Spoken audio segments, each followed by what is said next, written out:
Next up to play Fedor is a local player named AJ Overholt. AJ is a 5 in APA 9 ball and is a 420 Fargo rate.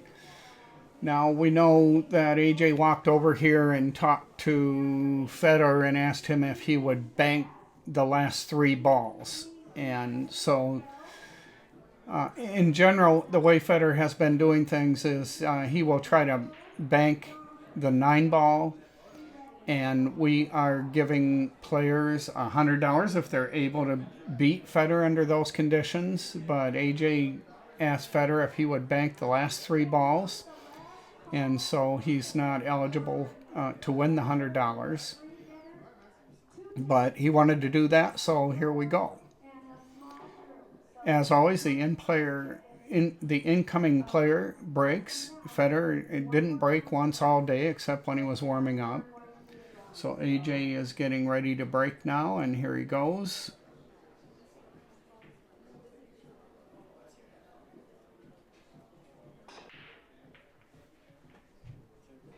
And that is a pretty good spread. The cue ball almost went in the side pocket, but not quite, so it will be Fedor's shot.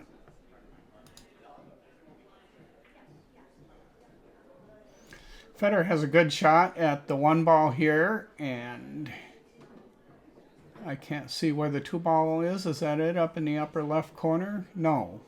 He's going to go for the bank on the 2 ball, it looks like, back into the side pocket. And he will come around and try to get on the 3, which he did, but he didn't make the bank. And now AJ has a possible combo. I don't know if the 2 ball will slip past the 6 ball up in the upper left corner. It looks like whatever happens, he's going to move those 2 balls.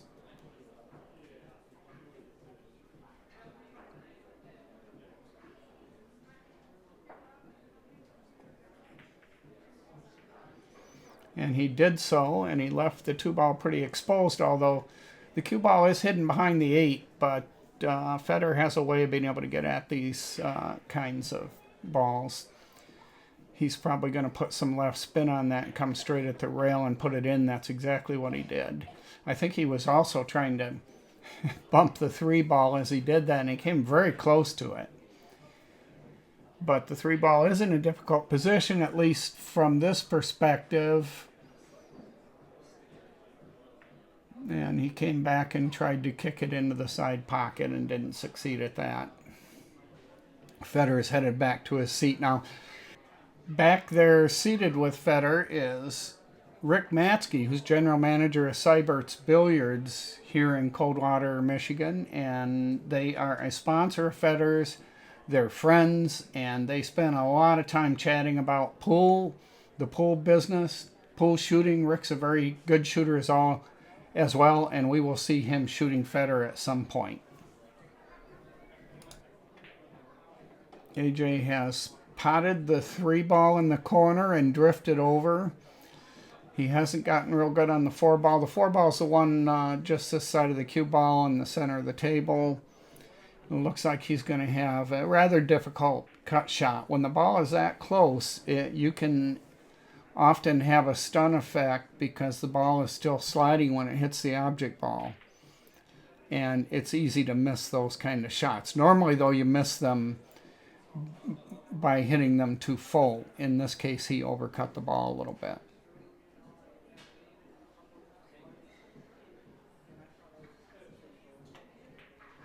Fedor was able to contact the 4 ball with a kick shot, and he banked it into the far side, and now he is going to be on the 5 ball.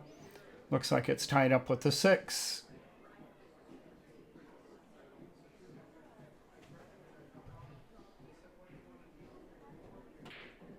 And he just tried to move both of those balls, and he did get lucky and put the 6 ball in.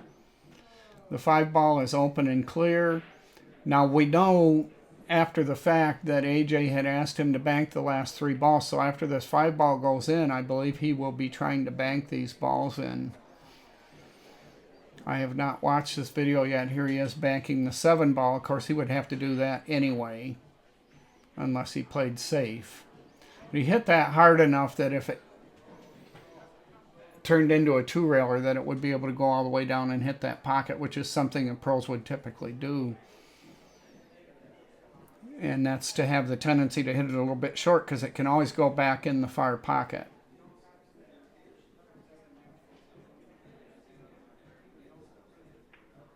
So AJ's able to cut that in, and now he has the cut on the 8 ball.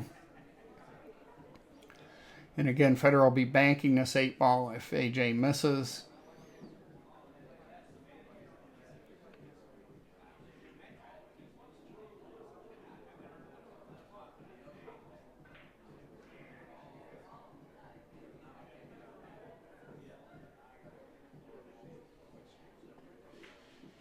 And he did overcut that ball. It's always good to be overcutting balls. They call that missing to the professional side. So AJ is missing to the pro side. And that's good in this situation because he leaves a more difficult shot. And Fedor tried for the double bank there, and he missed it. And now AJ has a straight in shot.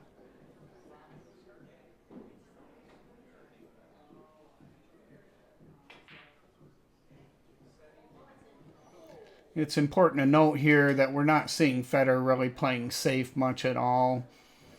And he's just trying to make these balls every time. So he's really not trying to beat the opponent using all the possible tactics that one could use. He's trying to do spectacular banks and this sort of thing. And he did bank that back across, and that's a very good shot. He had to cross that ball in order to do it. And when he crosses a ball like that, the friction from the cue ball is going to put some transfer some right hand English to the 8 ball. So he has to put some right hand English on the cue ball to overcome that and get it to come back towards the pocket. This is a very good little professional shot here that most amateurs would miss.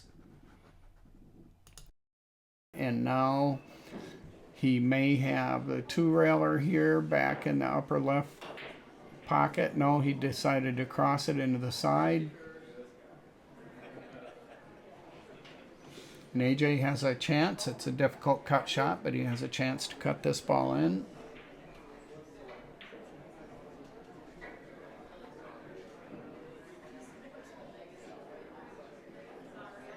We had quite a few people in the crowd here today. We had great participation in this event.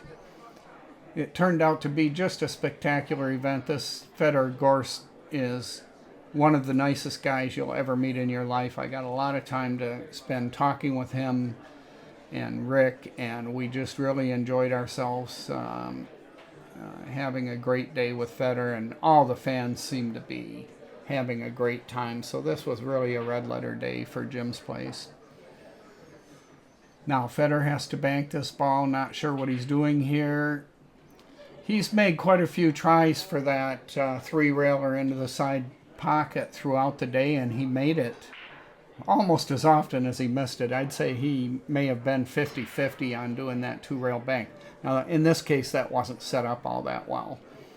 But he did end up, as he often does with the 2-way, when he does these bank shots, you'll see he often ends up leaving that object ball down on the end rail. There's a nice try by AJ, and he misses the 1-railer, but gets it on the 2-rail as it kind of clung to the rail and found its way into the pocket.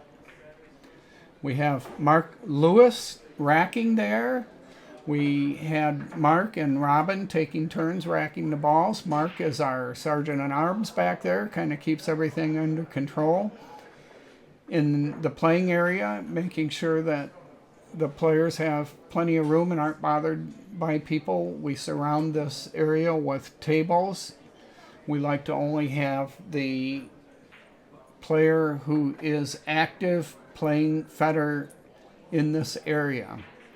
so we can get clear video and not have any distractions.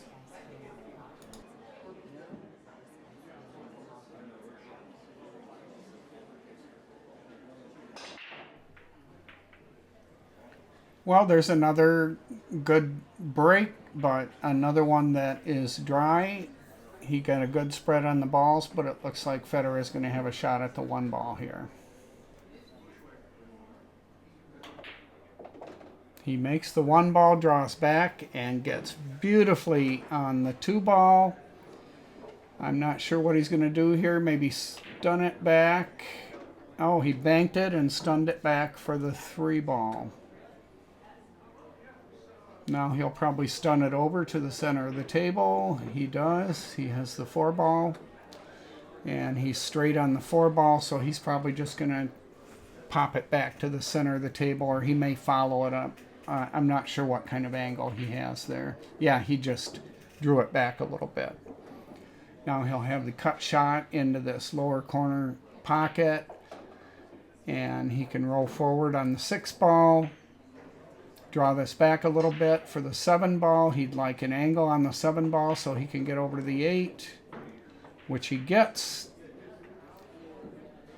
But I just remembered he has to bank the last three balls according to his little agreement with AJ there. And so he misses that bank. He had an odd angle for it. Now AJ has the possible combo on the 9 if he wants to go through it. It's not a very advisable thing to do. He's going to want to pocket the 7, roll to the end rail, and come up for the 8.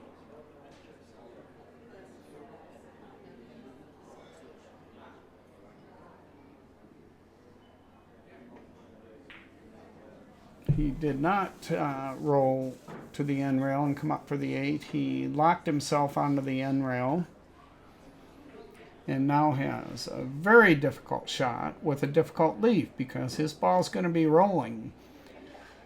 He can only see the top of the ball, and he's going to be rolling when he hits this.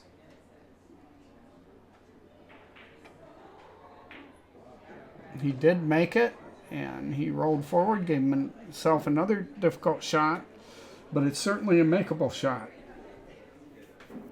If AJ makes this shot, he will have 1-2-0, but he will be ineligible to win the money which Jim's Place put up for people that beat Fedor because he negotiated a more difficult task for Fedor.